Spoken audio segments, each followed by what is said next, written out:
Hello everyone, good morning all of you. So what's up? I think you all are fabulous.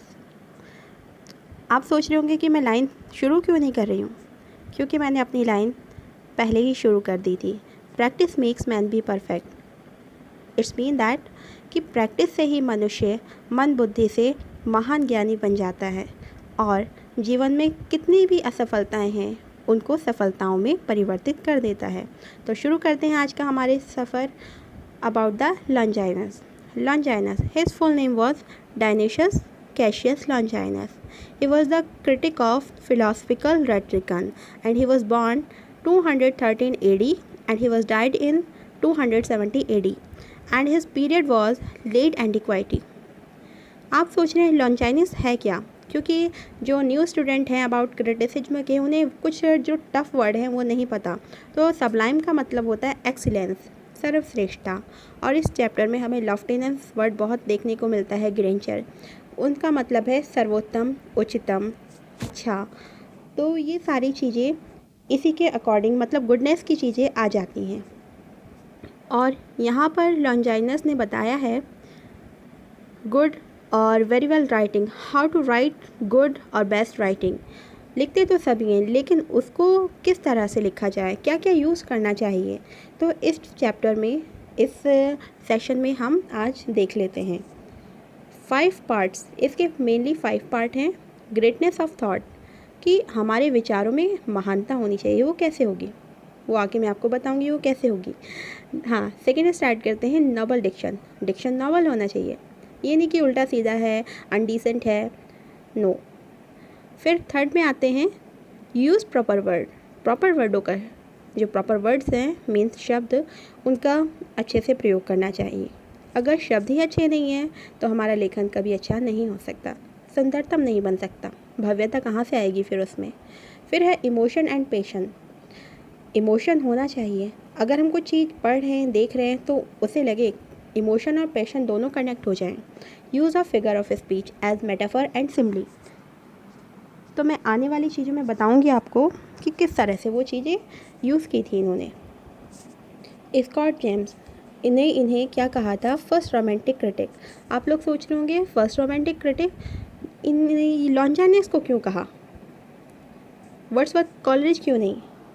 Because romantic critic का मतलब होता है कि जो work अच्छा लिखा है उस पर ध्यान देना, ना कि फॉर्म और कैसा लिखा गया है, इसलिए इन्हें फर्स्ट रोमांटिक क्रिटिक कहा गया।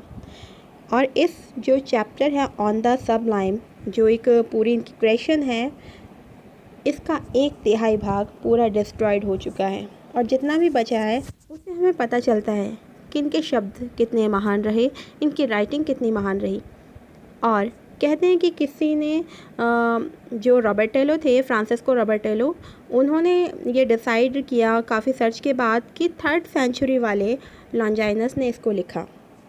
Now we will discuss about Longinus said reader or hearer should be carried, transported, moved to ecstasy the grandeur and passion of work।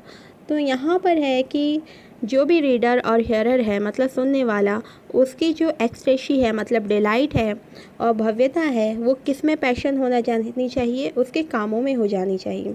Example है मूवी ड्रामा, अगर हम कोई मूवी देखते हैं, कोई ड्रामा देखते हैं, जस्ट लाइक अ दबंग, अगर हमें उसमें एक डिलाइट नहीं मिल रही, खुशी नहीं मिल रही है तो बेकार है। अगर खुशी मिलती है तो इट्स अ सबलाइम, यही सबलाइम है, या फिर हम बोल सकते हैं it is sublimity. Mind thought great होना चाहिए, उसके लिए क्या हो, रीड रीड रीड, कई चीज़ों को बार बार रीड करते रहें ताकि हम लोग प्योर होते रहें, डिफाइंड होते रहें और रिफाइंड होते रहें।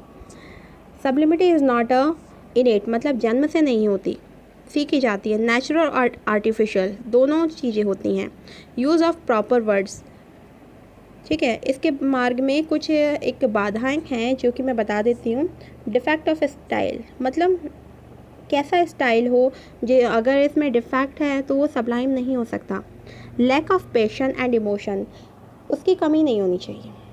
पैशन नहीं है, इमोशंस नहीं है तो it is not good Sublime. और मेटाफर, सिम्बली अच्छी तरह से प्रयोग नहीं किया है, बिना सोचे समझे यहाँ वहाँ डाल दिया है। आप सोच रहे हैं ये क्या बोल रही हूँ मैं, ठीक है।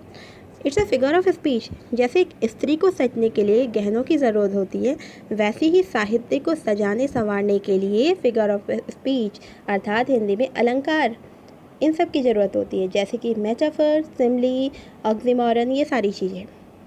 सेकंड ग्रेट वर्क इनका रहा, क्योंकि सबसे पहला था पोइटिक्स एरिस्टोटल का 1554 में फ्रांसिस्को रॉबर्टेलो, जो मैं पहले डिस्कस कर चुकी हूँ अबाउट इट, तो इंट्रोड्यूस किया था फर्स्टली इन्होंने मॉडर्न राइटर के सामने। और हाँ, ये आप स्क्रीन पे कुछ क्वेश्चन देख लीजिए, चाहे तो स्क्रीनशॉट मार लीजिए, और आप लोगों की रिस्पॉन्सिबिलिटी है कि मैं जितना करा चुकी हूँ अबाउट लॉन्जाइनस एंड हॉरेस, ये क्वेश्चन के आप आंसर देंगे कमेंट बॉक्स में। सो आपकी भी लर्निंग होगी, मेरी भी लर्निंग होगी।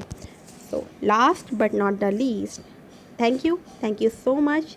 और मैं जाने से पहले यही कहना चाहती हूँ कि मनुष्य कितना प्रयत्न करता है लाइफ में, गिरता है, संभलता है, ठोकर खाता है, लेकिन कभी रुकना नहीं चाहिए। आप लोग नहीं रुकेंगे तो मैं नहीं रुकूंगी, मैं नहीं रुकूंगी तो आप नहीं रुकेंगे। Learning is life, life is learning. इस मोटो को आप लोग बसा लीजिए अपने अंतर्मन।